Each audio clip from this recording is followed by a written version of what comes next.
Sunday మధ్యాహ్నం నుంచి అయితే షాపింగ్‌కెళ్ళాము. షాపింగ్ అంటే మరీ ఏం కొనేసేదేం కాదులెండి. ఒక 2 షర్ట్స్ కోసం అని చెప్పని ఎళ్ళాము. మొన్న శ్రీరామనవమికి కానీ, ఉగాదికి కానీ ఈయన అసలు బట్టలేం తీసుకోలేదు.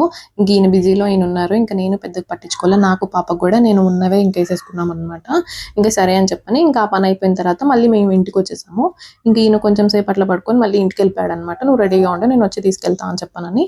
ఇంకా ఈవినింగ్ ఏమన్నా ఒక చిన్న ఫంక్షన్‌కెళ్ళాల్సిన పనుందనమాట. దానికోసం నేను రెడీ అవుతున్నా.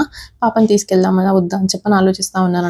నేనే ఎమ్మటే ఎళ్ళేసేసి వచ్చేసేద్దామని చెప్పానని. ఎందుకంటే నాకు ఫుల్‌గా ఏంటో బాడీ పెయిన్స్ అండ్ కొంచెం ఫీవర్ వచ్చేలా అనిపించింది. అక్కడికి నేను టాబ్లెట్స్ ఏసుకొని ఎళ్ళాను. ఇంక దాన్ని గూడా తీసుకెళ్ళాను. మహి కూడా వస్తానని చెప్పని ఏడ్చింది. ఇంకా అత్తయ్య వాళ్ళ ఇంటికి ఎదురుగానే ఫంక్షన్ హాల్. సో, అందుకని చెప్పని ఇంకొంసేపు వాళ్ళ దగ్గర వదిలిపెట్టేసేసి ఇంకా మళ్ళీ వచ్చేసామనమాట. ఇంకా ఈ సండే మీకెలా జరిగింది? మాకైతే ఈరోజు మొత్తం ఇంకా ఇలా ఉండిందనమాట. ఇంకా పాపతో ఫస్ట్ టైమ్ ఒక ఎంగేజ్‌మెంట్‌కి మహి రావడము. ఇంకా అంతే వీడియో అయితే. Bye bye.